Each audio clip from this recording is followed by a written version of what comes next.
So hi everyone, I hope you're all keeping well. I was thinking last week, what could I do to bring you something a little bit different, interesting and also beneficial? So I immediately thought of Kay Ashley, who's in Hampshire. Now you might want to know who Kay is. So our history actually predates our birth because our mums were best friends from the age of 7.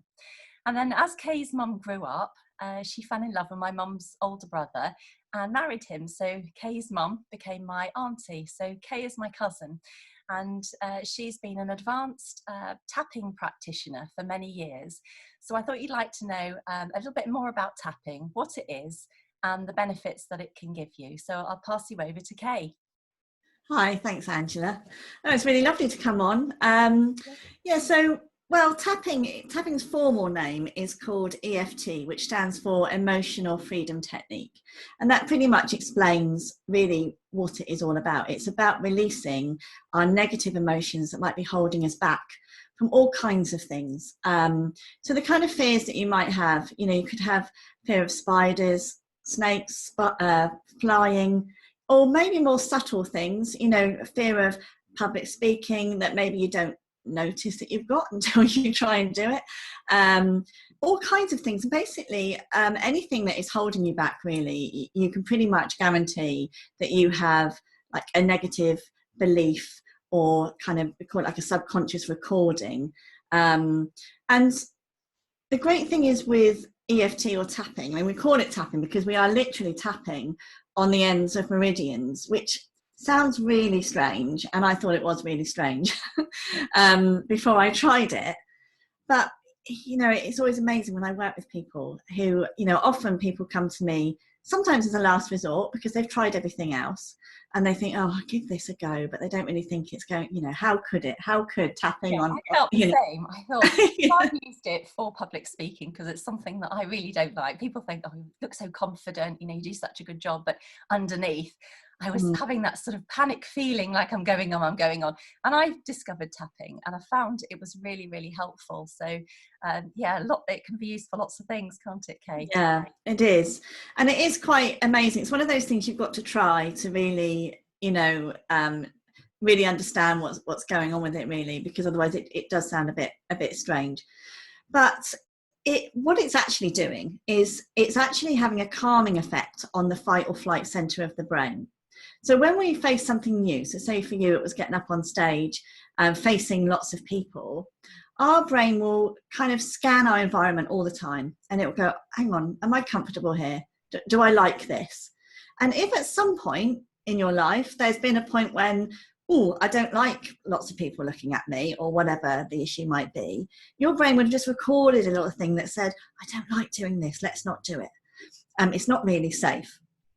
And so as you get older, often these fears actually grow because they become solidified. So every time we have an experience of being frightened in some way in that respect, it will actually, the brain will go, oh, I see, I was right. And so it will keep hold of it and grow that fear a little bit more.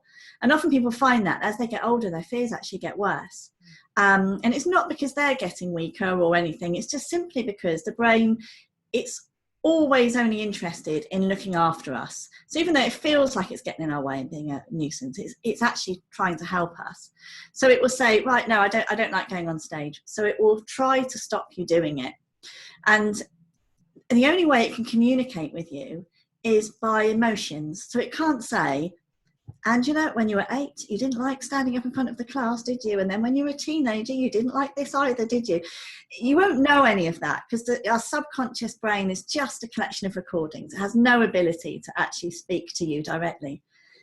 But what it will do is it will instigate an emotion of fear, which it's trying to go, don't do it, don't do it.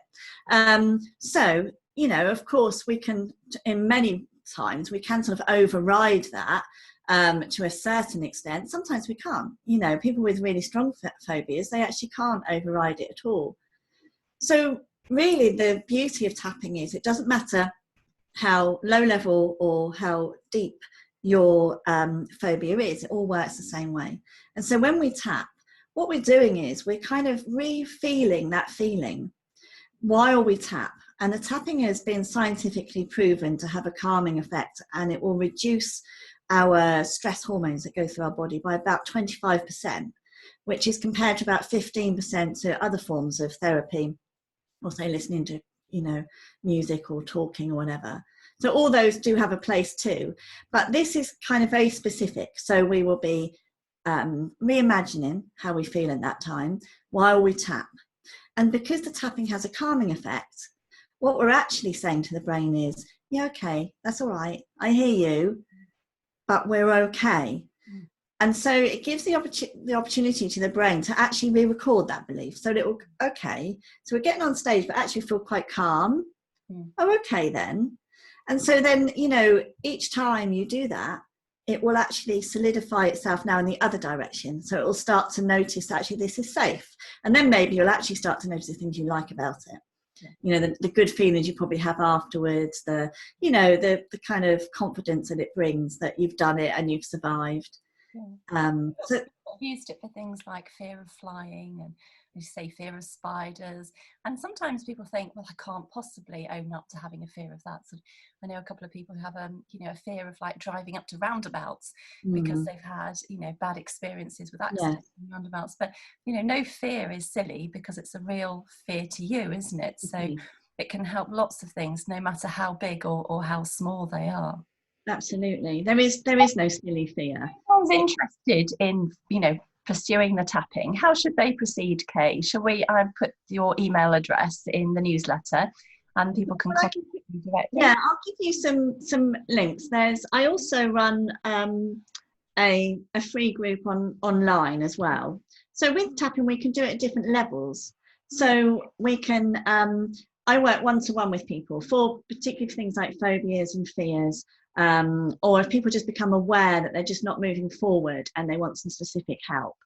But I also run more group work, and I run a free Facebook group as well called Freedom Tappers. And very soon, in the next sort of week or two, I'm going to actually take people back from the very start with tapping. So with the group, we focus very much on clearing stress and anxiety, which particularly in this time at the moment with the coronavirus and lockdown, that has inevitably brought up lots of people's pre-recorded stuff. People may start to recognize things about themselves they weren't aware of before. And so the tapping is really good at that level, where I teach people how to use this for themselves at quite a basic level. But it actually took me out of anxiety, quite a few years ago. Well, all my life, one way or another, I have suffered some form of anxiety right from a child.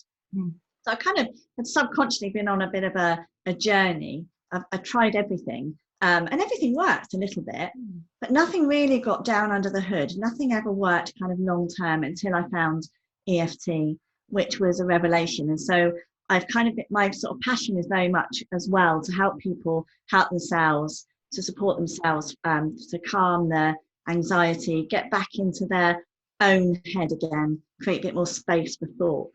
And so that's the two ways. We have a deeper way that we work with people specifically. And I'll give you the details of my website for that. And then if people are interested in the stress and anxiety management side, then they'd be welcome to join my little 7-day experience about sort of finding a new way of dealing with yourself, which is going to start in a week or two. Well, that sounds great. Yeah, I'm sure, it's of interest to lots of people, particularly, as you say, at this time when, everything is so uncertain and people are feeling a bit stressed. So, it's quite a cost-effective way as well, isn't it, of treating yourself, because you don't actually need anything other than yourself, a little bit of time to do your tapping. So I hope that's interesting for everyone. As we say, we'll put Kay's details in the newsletter and really hope that we can look forward to seeing you soon when it's safe to open the salon. And bye for now.